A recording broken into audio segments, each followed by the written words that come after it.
everybody. Today I'm going to take you through some PAILs and rails for the ankle joint. We're first going to go over the inversion setup.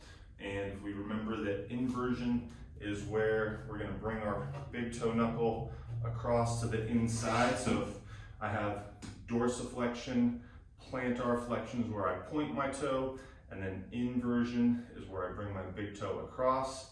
Eversion is where I push my pinky toe out. And while I do that, I have to make sure that this shin bone is not turning as I'm trying to move just at the ankle joint. Okay, so hopefully we can see the difference between this eversion, this inversion, and then if I was to let my entire knee rotate with it, that would look like way more inversion or eversion than I actually have. Same thing here, this is way more inversion than I actually have because I'm adding the knee joint rotation to it. So make sure that we're just working on the ankle joints motion. Set up for inversion. I'm gonna get onto a slant board here. I wanna make sure that my big toe knuckle, fifth toe knuckle, and heel are all flat against the board. A lot of times the knee will be out to the side a little bit. That's okay. We're just gonna bring it over the foot as much as the pinky toe will allow us. So to keep the foot fully flat is the first priority, and then bring the shin as vertical as it can without losing this, okay? From here, I'm gonna lean forward into a stretch. I'm just gonna hang out here, breathing, trying to relax, especially on that exhale breath. A lot of times if I can let my foot relax and these tissues underneath that are part of the ankle will open up a little bit. A lot of times stuff in the shin will open up a little bit. We just have to be patient, give our nervous system that full 2 minutes to really get into end range. From there, we're gonna back off just a couple inches, maybe an inch or so. And now I'm gonna get set for my PAILs and rails. So this is gonna be starting with a breath in.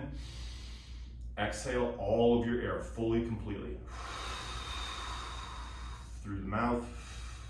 Feel that squeeze here, sniff in. And exhale through the mouth again.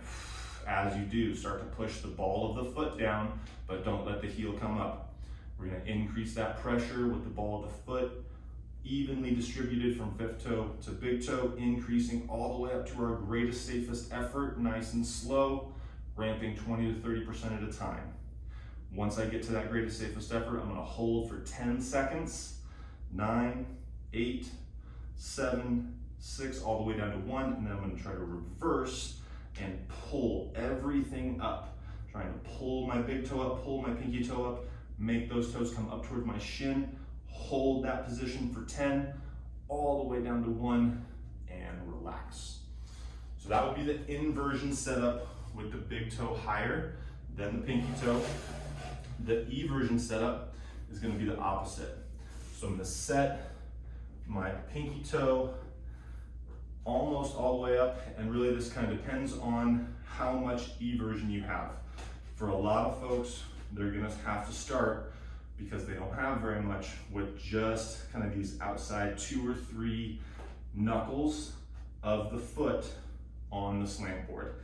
The heel can be mainly on the floor, the big toe knuckle can be mainly on the floor, and that just gives us a little bit of stretch into this joint line here.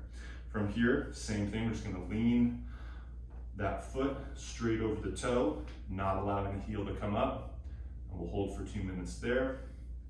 Once I've been in my stretch for 2 minutes, I'm gonna back off just a little bit.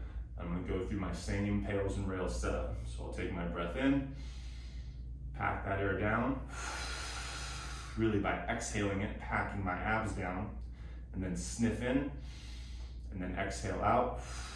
As you start your downward drive, I'm trying to drive my foot down. So I'm trying to do this motion and put pressure into the board without my heel actually coming up. Okay, so I'm driving, driving, driving, hold, hold, hold, work all the way to greatest, safest effort, and then without letting my body come back, I'm gonna try to pull all of this stuff up towards my shin and hold that for 10 seconds at my greatest, safest effort. 3, 2, 1, and relax. All right, so those are 2 really powerful setups for ankle joint strength training with PAILs and rails.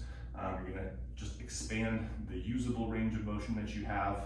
Make sure to always follow this up with some hip cars, or excuse me, ankle cars. Hip cars are probably great too, but follow it up with some ankle cars, nice and slow, using that new range of motion for at least a couple of reps.